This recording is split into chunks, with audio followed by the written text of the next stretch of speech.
Stalin el incomprendido. Alejandro Tomasini Bassols. 5 de marzo de 2001.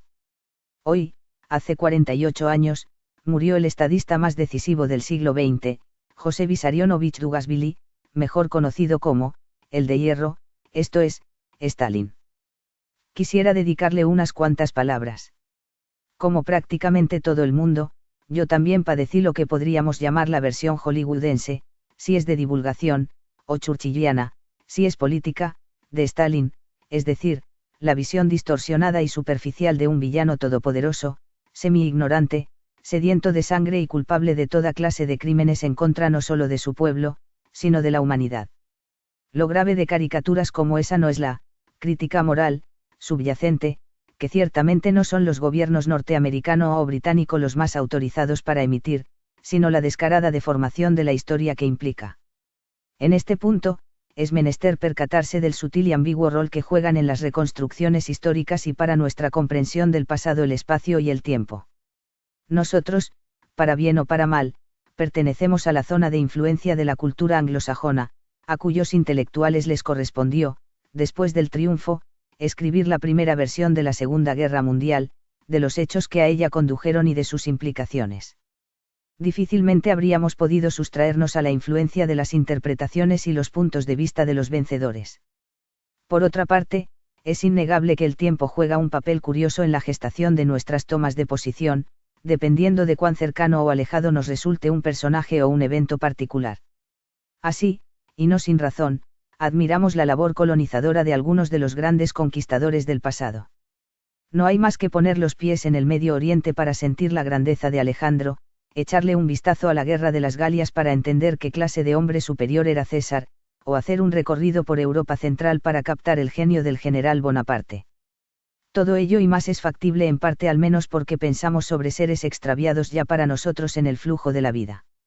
En cambio, si nos topamos con un personaje de características semejantes y de esas mismas magnitudes solo que, por así decirlo, palpable o tangible, la actitud histórica de veneración hacia los héroes del pasado automáticamente se transmuta en su opuesto. Es, en efecto, altamente probable que hasta el más fanático de los admiradores de Alejandro o de César, de haber sido testigo de la destrucción de Persépolis o de haber presenciado alguno de los feroces asaltos de las legiones romanas, en lugar de admiración lo que sentiría sería repulsión y rechazo. Hay, pues, un elemento de contingencia temporal del cual es preciso desprenderse si queremos tratar de llegar a lo que sería la apreciación más objetiva posible en historia. Es ese enfoque atemporal ingeográfico, que quisiera adoptar aquí para hablar de Stalin. Tomo como punto de partida un principio existencialista: el hombre actúa siempre, en situación.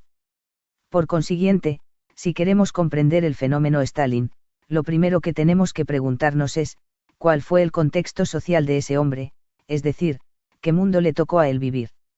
La respuesta, en unas cuantas palabras, es básicamente la siguiente: la horrenda realidad del zarismo, la protesta espontánea y desprotegida frente a la miseria y la injusticia, la vida en la clandestinidad, el destierro y la permanente y agobiante labor política, las abrumadoras desgracias personales, la paciente labor constructiva de organización, la infausta guerra civil, la lucha encarnizada por la orientación del nuevo país y la destrucción de la oposición, los terribles y agotadores procesos de nacionalización de la tierra e industrialización a marchas forzadas, las grandes purgas de infiltrados, espías y enemigos potenciales, las colosales tensiones del frente diplomático, la más cruenta guerra de todos los tiempos y la necesaria expansión hacia Occidente. En términos humanos, el espectáculo del cual José Stalin fue testigo es el de alrededor de 60 millones de muertos. En circunstancias como estas, lo que solo a un débil mental o a un hipócrita demagogo se le podría ocurrir sería culpar o acusar en forma descontextualizada a un individuo por desenvolverse exitosamente en condiciones tan poco envidiables. Por eso, lo que ya es hora de entender es que, en el fondo, lo horroroso de la vida de Stalin no es su actuación o su persona, sino las circunstancias en las que tuvo que desempeñarse. Pero es más que evidente que Stalin no creó su contexto histórico más de lo que crea el suyo cualquier individuo, hombre o mujer, por insignificante que sea. Aunque sinceramente lo dudo, si se le hubiera preguntado, él quizá habría preferido haber nacido entre pañales de seda, como descendiente del duque de Marlborough, y no en la humilde choza de una campesina inculta y de un zapatero alcohólico y golpeador. Pero no tuvo esa fortuna, no fue ese su destino. De ahí que lo fantástico de la vida de Stalin sea precisamente que fue un hombre exitoso, un triunfador total, en un contexto particularmente tenebroso, desde luego no elegido por él, un mundo en el que todos sistemática y fatalmente fracasaban y caían. No olvidemos que desde los 16 años Stalin se enfrentó a toda clase de autoridad hostil, de policías siniestros, de políticos intrigantes, de militares depravados y crueles y, en general, de rivales que no esperaban otra cosa que un fauspás de su parte, el más leve error, para decapitarlo.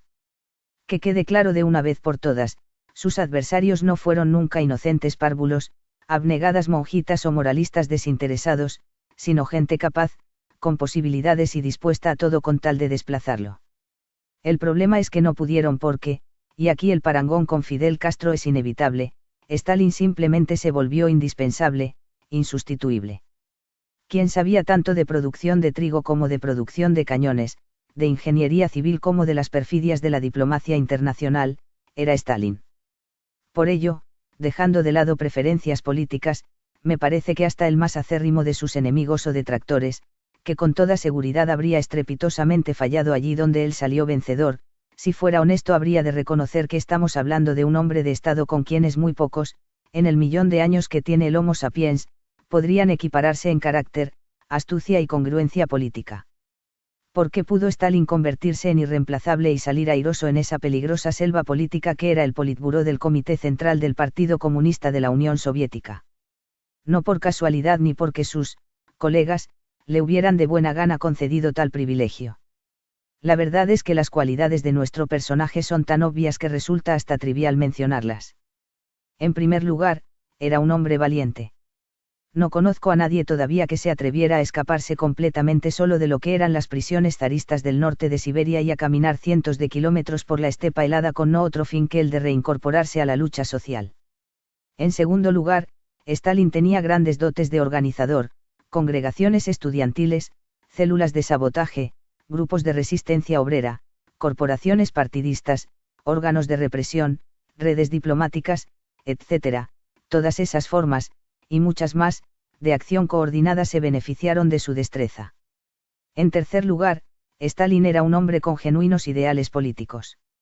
Es evidente hasta para el más despreciable de sus denostadores y calumniadores que ni en sus peores momentos hubiera sido posible comprar a Stalin.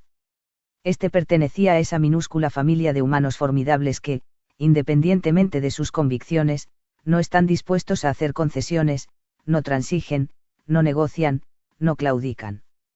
Así son los serios y los puros y Stalin era uno de ellos. En cuarto lugar, Stalin era, en el marco de una perspectiva particular y asumida conscientemente, un hombre de teoría. Su célebre ensayo sobre las nacionalidades no ha sido en lo esencial superado.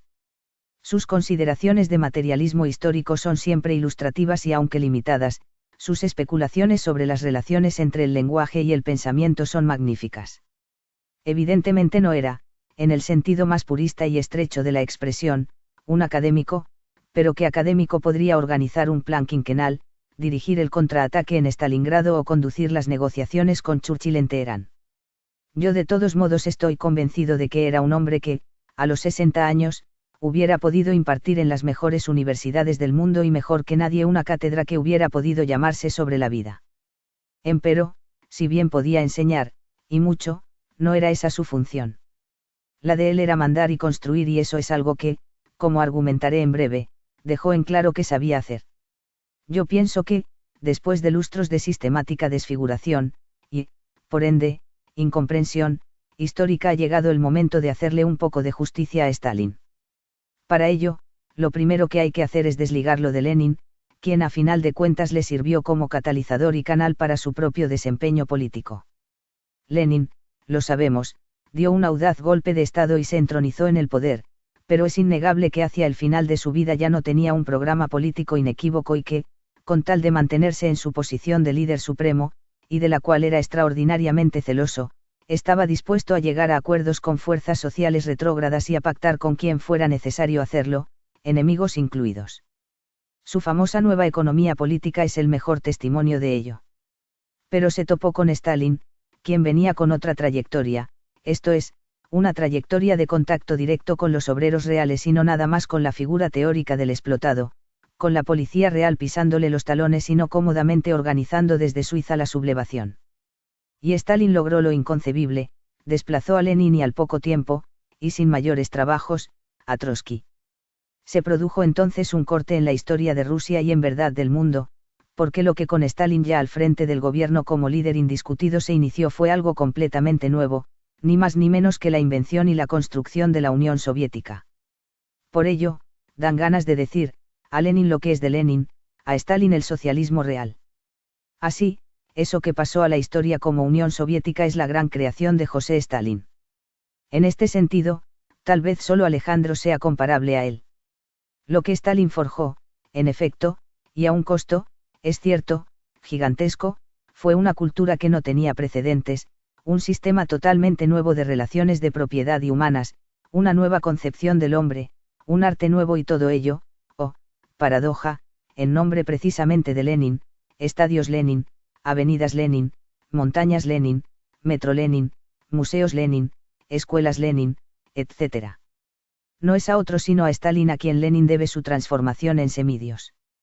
Así, pues, el primer gran logro de magnitudes seculares que se le puede atribuir a Stalin fue la creación de la primera gran sociedad socialista de la historia.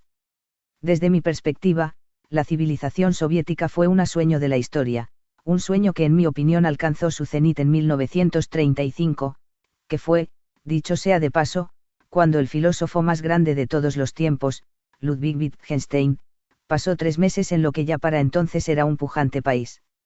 Y el segundo gran logro histórico de Stalin, uno que no le rebate ni el más reaccionario de los Tories, es el de haber derrotado al ejército más poderoso de la época, la Wehrmacht hitleriana. A mí me parece incuestionable que ser creador de una cultura nueva y derrotar a un enemigo de la talla de Adolfo Hitler es haberse hecho acreedor a un puesto singular, único, en la historia de la humanidad. La vida personal de Stalin fue tan fascinante como su vida pública. Particularmente impresionante resultan su modestia, su total indiferencia frente al lucro, el glamour y demás productos de sociedades parasitarias y desiguales. Tuvo 2 esposas, una de ellas, la primera, una mujer de una rara belleza que lo adoró apasionadamente. Murió de tifo, durante la guerra civil, después de 2 años de casados. Se cuenta que, durante su sepelio, Stalin le confió a un amigo lo siguiente: con ella se acabaron mis últimas ternuras para con los hombres. La segunda esposa, y esto último está ahora plenamente acreditado, se suicidó en el Kremlin, después de una tormentosa cena con amigos. O sea, contrariamente a lo que siempre se insinuó, es ya un hecho establecido que no fue Stalin quien la mató. Se sabe, además, que este lamentable desenlace le resultó a Stalin sumamente doloroso. Tuvo 2 hijos y, el gran amor de su vida, una hija, Svietlana Alliluyeva, autora, por cierto, de un conmovedor y muy recomendable librito intitulado 20 cartas a un amigo. Winston Churchill, probablemente el representante más decidido de todo lo opuesto al stalinismo, cuenta en sus memorias cómo, durante su primer viaje a Moscú, a donde llegó vestido de overol, después de las conversaciones con Stalin invitó a la delegación inglesa a su parte residencial en el Kremlin. Churchill narra cómo de pronto apareció Svietlana, una niña todavía. Se vivía entonces uno de los peores periodos de la Gran Guerra Patria. Stalin abrazó a su hijita de un modo tal que Churchill no pudo más que ofrecer en su libro una lectura sorprendentemente tierna de la escena. Ni mucho menos era, pues, Stalin el hombre desprovisto de afectos, filiales o maritales, que nos han pintado. Lo que sí es un hecho es que, por fuerte que fuera su amor filial, nunca lo antepuso a los supremos intereses históricos que lo animaban. Por eso, y con gran dolor, hay testimonios de ello, nunca accedió a intercambiar a su hijo, oficial del Ejército Rojo hecho prisionero por los alemanes, por oficiales germanos. Es, si no me equivoco, en relación con este triste acontecimiento que profirió su famosa tautología, tan llena de sentido: la guerra es la guerra. Una faceta particularmente brillante de la personalidad de Stalin es la del diplomático. Puede sostenerse que si su gran creación finalmente se derrumbó, ello no se debió a dificultades intrínsecas al sistema, sino a situaciones imprevisibles e imposibles de controlar por él. En este punto, me parece importante trazar una cierta distinción, no reconocida generalmente por nadie. El dirigente de Alemania Oriental, Erich Honecker, profirió alguna vez una frase impactante. Dijo: la Unión Soviética dejó de existir por una traición llamada perestroika. Creo que en un sentido tenía razón, pero en otro, más profundo, no. Lo que quiero decir es lo siguiente: la genuina Unión Soviética, la verdadera construcción de Stalin, murió el 1 de junio de 1941 cuando, sin declaración de guerra, de la manera más artera posible y violentando un pacto de no agresión firmado tan solo un par de años antes, fue alevosamente invadida por 3 millones de soldados y todo su territorio occidental, desde Bielorrusia hasta Moscú y de Estonia hasta el Cáucaso, literalmente arrasado. El país de Stalin sufrió entonces una profunda transformación y rápidamente se convirtió en otra cosa, en un sistema esencialmente burocrático y policíaco. Pero dicha transformación ya no tuvo su origen ni en el sistema mismo ni en Stalin. El gran aniquilador de la obra de Stalin, por lo cual importantes historiadores ingleses, como David Irving, lo reivindican cada vez con más fuerza, fue, a pesar de su derrota militar, Adolfo Hitler. Deberíamos, por lo tanto, hablar no de una sino de dos, uniones soviéticas, la que Stalin construyó y que duró hasta la Segunda Guerra Mundial y la que sobrevivió hasta la rendición de Mikhail Gorbachev. Mientras vivió, antes y después de la brutal e históricamente torpe agresión nazi, Stalin supo defender su creación como un padre a su hijo, obligó a los mandamases del Imperio Británico a reconocer oficialmente a la Unión Soviética, llevó a Hitler a buscar un tratado de no agresión, lo cual le dio todavía 2 años de respiro, recuperó tierras ancestralmente ligadas al imperio del zar, los países bálticos y Finlandia, impulsó la labor internacional por la paz, propició el triunfo de Mao, sin el cual China muy probablemente sería hoy una gigantesca colonia maquiladora y bananera. Recuérdese tan solo la guerra de los Boxers, de principios del siglo pasado, e impuso un sistema cuyos valores palpitan todavía en la mente de millones de personas, dentro y fuera de lo que fue su país, y que lo seguirán haciendo. Todo eso es una construcción que solo ingenieros sociales muy avezados estarían en posición de elaborar. Sería absurdo negar que bajo Stalin y en su nombre se cometieron multitud de tropelías. Hay que decirlo, Stalin fue implacable. La vieja guardia leninista y el alto mando del Ejército Rojo, Katyn y Berlín, los kulaks y la oposición bujarinista, por no citar más que unos cuantos casos, podrían fácilmente testificar al respecto. Pero es obvio que limitarse a argumentar desde la perspectiva de las víctimas sería meramente ignorar el fundamental hecho de que lo que se fraguaba en aquel inmenso país era un cierto proyecto histórico, independiente por completo de Stalin, y que él fue poco a poco surgiendo como el elegido para llevarlo a cabo, lo cual puntualmente hizo. El cumplimiento de su misión exigió el sacrificio de mucha gente y ciertamente no me atrevería a minimizar el sufrimiento del pueblo soviético. Sin embargo, también aquí hay matices que es importante no pasar por alto. Muy probablemente, aunque debo decir que nunca he leído nada concreto al respecto, durante sus años de rebelde clandestino o durante la guerra civil como comisario al mando de ejércitos, Stalin personalmente habrá ejecutado a más de un enemigo. Ya en el poder, nunca. Ciertamente eliminó a la oposición, interna y externa, mediante complejos mecanismos burocráticos para los cuales obtuvo siempre el apoyo, y las firmas, de los otros miembros del grupo en el poder. Pero esto nos lleva de regreso a sus condiciones reales de existencia, era en ellas en donde él tenía que actuar y esas condiciones eran de vida odiosa, terrible, de lucha sin cuartel. Ese era el medio en el que él se movía. Nada más absurdo, por lo tanto, que esperar o exigir de alguien así actitudes de predicador. Stalin fue exitoso en situaciones de infierno, en las que nunca quisiéramos encontrarnos, pero lo que debería repugnarnos más que su conducta son las condiciones mismas, el hecho de que los humanos sean susceptibles de conformar situaciones como esas, en las que la gente tiene que actuar en forma inhumana para sobrevivir y para realizarse. Cuando se sabe cómo se tomaban las decisiones y sobre todo cómo se implementaban, se llega a entender que no había muchas alternativas. Por ello, sostengo que es solo cuando se tiene presente el panorama real que la crítica a Stalin, o a cualquier otro hombre de historia, es digna de ser tomada en cuenta.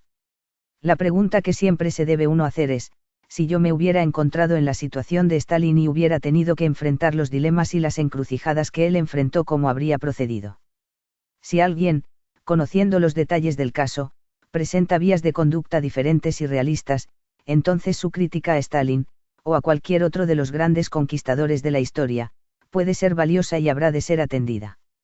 De lo contrario, se estará de regreso a la visión hollywoodense del asunto y esta, huelga decirlo, no nos interesa. Hay un sentido en el que la figura de Stalin es profunda y paradójicamente trágica. Ninguna de sus grandes biografías, pero en especial la, para mi gusto, mejor, esto es, la del almirante neozelandés y gran sovietólogo británico, Ian Gray, permiten dudas al respecto. Stalin no era un hombre que pasara su existencia en pos de beneficios personales, alguien que quisiera disfrutar la existencia, pasarla bien, elevar sus niveles de consumo, mejorar su calidad de vida, etc. Independientemente de que estemos de acuerdo con el o no y del balance final que hagamos de su actuación, no hay más remedio que admitir que Stalin era de esos extraños hombres que trabajan para el mundo, para la humanidad, que dedican su vida a luchar en contra de la humillante desigualdad social, de la degradante hambruna, de la miseria humana. Y es aquí que surge lo trágico de su destino, pues mientras más se esforzaba él en ello, más terrible resultaba su lucha, mientras más bienestar quería promover, más coherente en la dureza se hacía, mientras más amor por el género humano lo imbuía, menos compasión tenía que tener con sus enemigos. Eso es tragedia de dimensiones homéricas. Confieso que no sé qué lecciones traer de la vida de José Stalin. Tal vez debamos contentarnos con la banal constatación de que los seres humanos tanto pueden, llevados por inconfesables motivaciones, aportarle a la humanidad grandes bienes como, movidos por los mejores y los más bellos ideales imaginables, tener que hacer germinar los más espantosos de los males.